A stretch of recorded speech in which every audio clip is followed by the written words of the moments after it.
Khuzdar school bus हमले के जिम्मेदारों को इंसाफ के कटहरे में लाने का अज़्म। DG-ISPR और सेक्रेटरी दाखिला ने भारत की प्रॉक्सी वॉर को फितना अल हिंदुस्तान का नाम दे दिया। सेक्रेटरी दाखिला ने कहा, वज़ीर आज़म शहबाज शरीफ ने नेशनल एक्शन प्लान की तश्कील नौ कर दी है। नेशनल एक्शन प्लान के तमाम अज्जा ऑपरेशनल हैं। दहशत गर्दों का खात्मा किया जाएगा।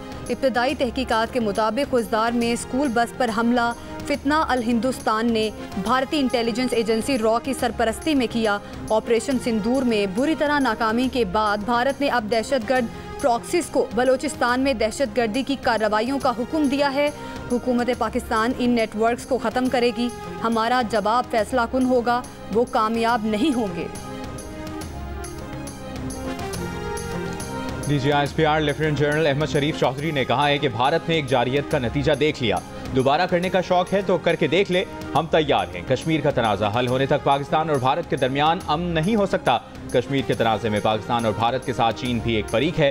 24 करोड़ इंसानों का पानी बंद करने की बात कोई पागल ही कर सकता है। दहशतगर्दों से निपटने के सिवा कोई रास्ता नहीं है।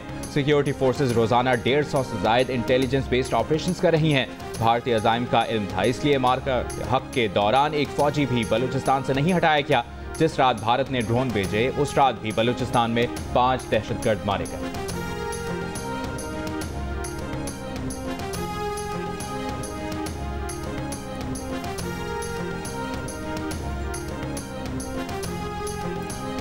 DG-ISPR ने खबरदार किया कि अफगानिस्तान अदम इस्तेहकाम की भारतीय साजिश का आलाकार ना बने, दहशतगर्दों की पनाहगाहें ना बनने दें। एक पाकिस्तानी का खून 1000 अफगानियों से मुकद्दम है। अफगानिस्तान हमारा पड़ोसी मुस्लिम मुल्क है। भारत इस हकीकत को नहीं बदल सकता। पाकिस्तानी अफगानों के साथ बड़ी मोहब्बत रखते हैं। पाकिस्तान और अफगानिस्तान का खून का रिश्ता ख़त्म नहीं हो सकता। पाक अफगान अमूर पर हमारी वज़ारत ख़ारिजा बेहतरीन काम कर रही है।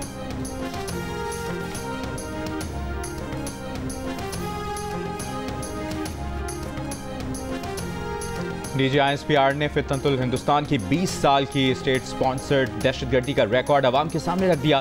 कहा, फितनतुल हिंदुस्तान बलूचिस्तान में मासूम शहरियों को कत्ल कर रहा है। 14 फरवरी को हरनाए में 10 अफराद को IED धमाके में शहीद किया गया। 11 मार्च को जाफर एक्सप्रेस में खवातीन और बच्चों समेत 30 से ज़ायद शहरियों को कत्ल किया गया। 26 मार्च को गवादर में 6 मजदूरों और 9 मई को लसबेला में 3 हजामों को शहीद किया गया। 21 मई को खुजदार में 6 बच्चों को शहीद किया गया। ये बलूचिस्तान की नहीं, हिंदुस्तान की प्रॉक्सीज की जंग है। फितनतुल हिंदुस्तान बलूचिस्तान की तरक्की का दुश्मन है। दहशतगर्दों को भी पता है कि वो कभी बलूचिस्तान को अलहदा नहीं कर सकते। बलोची हमारे भाई, हमारे दिल का टुकड़ा है। भारत का झूठा बयानिया नहीं चल सकता। भारत 75 साल में कामयाब नहीं हुआ तो आइंदा भी कामयाब नहीं होगा। अक़वाम मुत्तहिदा की सलामती काउंसिल ने खुजदार हमले को बुज़दिलाना और काबिल नफरत फेल करार दे दिया। हमले के जिम्मेदारों, माली मददगारों और मनसूबा साजों को इंसाफ के कटहरे में लाने का मुतालिबा। सलामती काउंसिल ने तमाम रियासतों से पाकिस्तान से ताबून की अपील करते हुए कहा कि दहशतगर्दी आलमी अमन व सलामती के लिए बड़ा ख़तरा है। आलमी कानून और अक़वाम मुत्तहिदा के मंशूर के मुताबिक दहशतगर्दी का खात्मा ज़रूरी है। दहशतगर्दी किसी भी सूरत जायज़ नहीं हो सकती। सलामती काउंसिल का शहीद अफराद के लवाहिकीन से इजहार ताज़ियत। खुजदार हमले में शदीद ज़ख्मी तालिबे इल्म हैदर और मलाइका दौरान इलाज चल बसे। हमले में शहीद तलबा की तादाद 6 हो गई। बुध को होने वाले हमले में 2 जवान भी शहीद और 53 अफराद जख्मी हुए थे।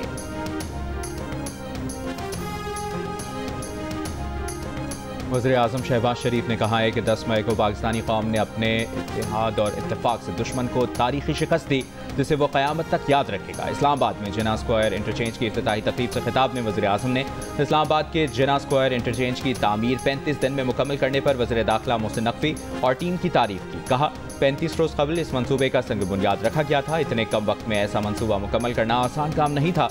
वो वक्त दूर नहीं जब मोहसिन नकवी ऐसे मनसूबे एक दिन में मुकम्मल करेंगे।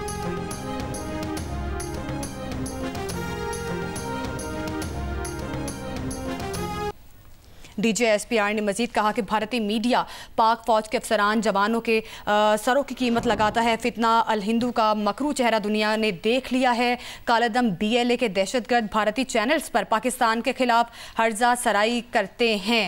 सैयद मोहम्मद अली दिफाई तज्जियाकार हमारे साथ टेलीफोन लाइन पर मौजूद हैं। मोहम्मद अली साहब, बहुत शुक्रिया आपका। निहायत वाज़ेह तौर पर जो बलूचिस्तान में दहशतगर्द तंजीमें हैं उनका ताल्लुक भारत से क्या है, कैसे फंडिंग अहकामात ले रहे हैं और भारत के मिलिटेंट आर्म के तौर पर एक्ट कर रहे हैं, इस सब का पर्दा फाश किया आज तर्जुमान फ़ौज पाकिस्तान ने। आगे आप क्या देख रहे हैं, किस तरह हम आगे बढ़ते दिखाई दे रहे हैं? बहुत शुक्रिया जी। देखिए, मैं समझता हूँ जो लुब्बे लबाब है इस तवील और जामिया प्रेस कॉन्फ्रेंस का, वो ये है कि हम पाकिस्तान सिर्फ रवायती या मिसाइल हमलों के खिलाफ जो है एक बुनियादुल मरसूस नहीं है, बल्कि वो भारत की इलाकाई जो बालादस्ती की कोशिश है और इलाके में अदम इस्तेहकाम फैलाने की जो पॉलिसी है उसके सामने भी एक आहनी दीवार है। सबसे इम्पोर्टेंट बात ये है। और दूसरी बात जो सबसे अहम है वो ये है कि जो इनकी फ्रस्ट्रेशन है और नदाबत है और बहुत ज्यादा हजीमत और नुकसान इनकी अफवाज ने उठाया है बुनियानुल मरसूस के दौरान, अब उनके पास कोई चारा नहीं रह गया सिवाय इसके कि वो अपने जो प्रॉक्सी दहशतगर्द तंजीमें हैं उनसे ये उम्मीदें लगाएं कि वो पाकिस्तान से उनका बदला लें। तो आज की जो पूरी प्रेस कॉन्फ्रेंस है इसमें जो अहम तरीन मामला उन्होंने कहे वो मैं उसके अहम नुकात आपसे शेयर कर लेता हूँ। सबसे बड़ी बात ये कि यूं लगता है कि इस वक्त जो कॉन्टेक्स्ट है वो यूं है कि इस वक्त पाकिस्तान की सिविल मिलिट्री क़यादत, सिफारती क़यादत, सिविल एडमिनिस्ट्रेशन, ये तमाम जो हैं कायल भी हैं और एक पेज पे हैं कि एक फैसला कुन अंदाज में दहशतगर्दी का खात्मा अब पाकिस्तान के लिए जरूरी भी है। और अब जबकि हम भारत को रवायती और स्ट्रेटेजिक एतबार से कम्प्लीटली दुनिया के सामने एक्सपोज कर चुके हैं, तो अब हमारे अंदर ये यूनिटी भी है, कॉन्फिडेंस भी है और अवाम की हिमायत भी है। तो हम इंशाअल्लाह अवाम की हिमायत से, मीडिया की सपोर्ट से फैसला कुन अंदाज में दहशतगर्दी का खात्मा करेंगे। और इसका एक कॉन्टेक्स्ट इंपॉर्टेंट ये भी बताता चलूं कि आज अलग अक़वाम मुत्तहिदा की सिक्योरिटी काउंसिल ने भी जो है एक स्टेटमेंट जारी की है जिसमें पूरी आलमी बरादरी पे जोर दिया गया है कि पाकिस्तान की जो दहशतगर्दी के खिलाफ कोशिशें हैं उस पे आलमी बरादरी की सपोर्ट जो है वो पूरी आलमी बरादरी की जिम्मेदारी है। तो एक तरह से पाकिस्तान ने न सिर्फ अवामी सतह पे बल्कि सिफारती सतह पे भी बहुत जामिया और मुदल्लिल सपोर्ट हासिल कर ली है। और ये देखें जो फॉर्मेट भी था इस प्रेस कॉन्फ्रेंस में, ये इनके साथ सेक्रेटरी इंटीरियर भी बैठे हुए थे। इसी से चंद मिनट पहले जो दफ्तर खारजा के तर्जुमान हैं उन्होंने भी इन उमूर पे बात की। तो इससे ये भी साबित होता है कि हमारी जो सिफारती मुहिम है, हमारी जो सिविलियन लॉ इन्फोर्समेंट एजेंसीज और वज़ारत दाखिला है और फौज, वो मुकम्मल तौर पे हम आवाज होके और शाना से शाना मिला के दहशतगर्दी के खिलाफ फैसला कुन ऑपरेशन करना चाहते हैं। अच्छा, जो मामलात और सबूत इन्होंने दुनिया के सामने पेश किए वो बहुत अहम हैं। सबसे इम्पोर्टेंट बात ये कि जो टारगेटिंग स्ट्रैटेजी है इन दहशतगर्दों की, वो बजाते खुद सबसे बड़ा सबूत है कि इनका बलोचों की आज़ादी, हुकूक और तरक्की खुशहाली से कोई दूर का भी वास्ता नहीं है, क्योंकि ये मासूम बच्चों को और जो हमारे जफाकुश मजदूर हैं उनको एक तसलसल से निशाना बनाते रहे हैं, जिसका यकीनी तौर पे बलूचिस्तान की तरक्की, खुशहाली, आज़ादी से कोई ताल्लुक नहीं है। और इससे दूसरी बात ये भी साबित होती है कि इनकी दिफाई हिकमत अमली यकसर तौर पे नाकाम हो रही है और वो सॉफ्ट टारगेट्स को हिट कर रहे हैं, क्योंकि फौज के खिलाफ बाज़ाब्ता तौर पे इनको कामयाबियां हासिल नहीं हो रही हैं, बल्कि रिक्रूटमेंट में भी इनकी जो पॉपुलैरिटी है वो बहुत नाकाम नजर आती है। इसीलिए वो ब्लैकमेलिंग और एक्सप्लॉयटेशन के जरिए मासूम लड़कियों को गुमराह करके या ब्लैकमेल करके इस्तेमाल कर रहे हैं दहशतगर्दी की कार्रवाई में। और एक और सबूत जो उन्होंने बड़ा अहम दिया वो ये कि फॉर्मली जो बड़े अहम दहशतगर्द हैं उनको मेडिकल सपोर्ट और ट्रीटमेंट भी भारतीय अस्पतालों में मिलती रही है।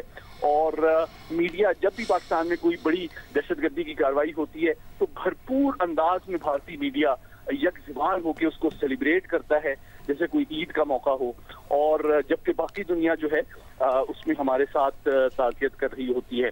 तो ये सारे सबूत जो हैं ये साबित करते हैं कि जो फितनतुल हिंदुस्तान है वो दरअसल पाकिस्तान का दुश्मन है, चाहे वो ड्रोन से हमला करे, चाहे वो दहशतगर्दी का हमला करे, चाहे वो खुद कुछ बम्बार के जरिए हमला करे, हम उसमें फर्क नहीं करेंगे क्योंकि असल दुश्मन हमारा भारत है। लेकिन सबसे इंपॉर्टेंट बात मैं आखिर में ये कहूंगा कि वो जो मासूम 2 बच्चियों के जो वालिद थे, मैं उनके हौसले, हिम्मत और सब्र और इस्तिकामत की दाद देता हूँ कि जिन्होंने 2 अपनी मासूम बच्चियों को। ठीक है मोहम्मद अली साहब, आपने बिल्कुल सही कहा कि खिराज तहसीन के मुस्तहिक हैं ऐसे वालिद। हमें ज्वाइन कर रहे हैं